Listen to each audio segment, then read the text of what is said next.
क्या आपको पता है केस डिसाइड करना मतलब क्या होता है? मेरे हिसाब से केस डिसाइड करना मतलब डिस्प्यूटेड फैक्ट्स के आंसर्स ढूंढना। तो ये डिस्प्यूटेड फैक्ट्स क्या है? हेलो एवरीवन, हमारा आज का वीडियो का टॉपिक है डिस्प्यूटेड फैक्ट्स और facts in issue. Facts in issue is the important topic of the Indian Evidence Act, which has been laid down under Section 3 of the Indian Evidence Act.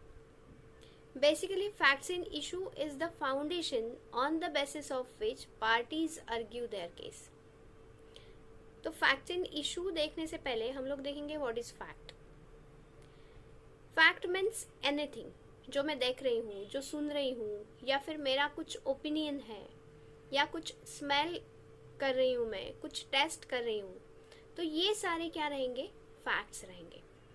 जैसे मैंने बोला कि वो आदमी चल रहा है, मुझे कुछ जलने की बदबू आ रही है, ये सारे क्या है? फैक्ट्स है। मुझे किसी के रोने की आवाज आ रही है, ये क्या है? ये फैक्ट है। तो बेसिकली फैक्ट मीन्स एनीथिंग। तो ये फैक्ट इन इशू मतलब क्या?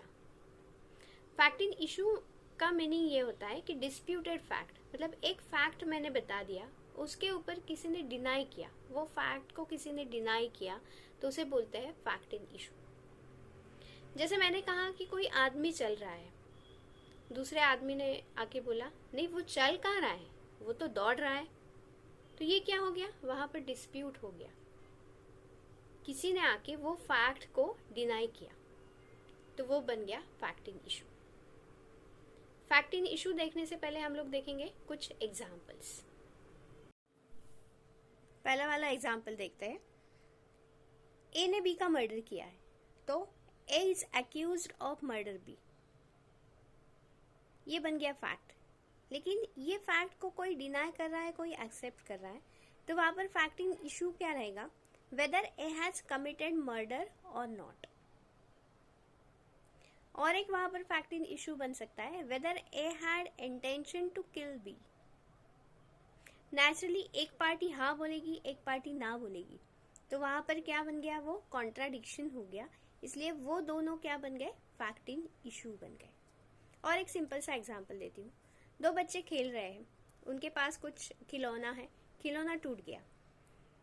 अभी उनको पूछा कि ये खिलौना किसने तोड़ा, तो दोनों ने एक दूसरे का नाम बताया, तो वहां पर क्या बन गया? फिर डिस्प्यूट आ गया, कॉन्ट्राडिक्शन आ गया, इसलिए वो क्या बन गया? Fact in issue. इसका और एक सिंपल सा एग्जांपल देखते हैं। मैंने बोला मैं बहुत फेमस लॉयर हूँ। अभी जो लोग मुझे जानते हैं वो बोलेंगे अरे ये कहाँ फेमस लॉयर है, ये तो बच्चों को पढ़ाती है, बच्चों को सिखाती है। तो ये हो गया उसमें कॉन्ट्राडिक्शन, तो ये बन गया फैक्ट इन इशू।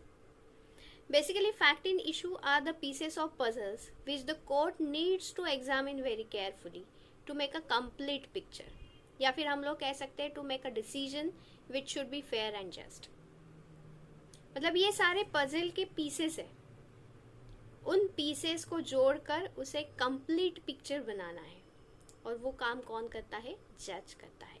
इसलिए उसे क्या जरूरत है? उसे केयरफुली एग्जामिन करने की जरूरत है। तो बेसिकली फैक्ट मीन्स एनीथिंग जो आपने देखा है, आपने सुना है, आपने महसूस किया है, आपने स्मेल किया है, या फिर आपका किसी के बारे में ओपिनियन है, वो सारे क्या बन जाएंगे? फैक्ट्स बन जाएंगे। लेकिन fact in issue means disputed fact. एक स्टेटमेंट किया है, एक फैक्ट बताया है, उसे कोई आके डिनाई कर रहा है, तो वो बन गया फैक्ट इन इशू। मेरे हिसाब से आपको कंसेप्ट क्लियर हुआ होगा, fact and fact in issue. अभी आते हैं लीगल रिडल पे। लास्ट वीडियो में मैंने लीगल रिडल डाला था और उसका आंसर भी पूछा था। कुछ लोगों ने आंसर देने की कोशिश की है, लेकिन उसका जो आंसर है that is fact in issue. तो उसे आप क्रॉस चेक कीजिए और देखिए यही आंसर आपको मिलेगा, फैक्ट इन इशू। फिर से मिलेंगे नए वीडियो के साथ, तब तक के लिए बाय।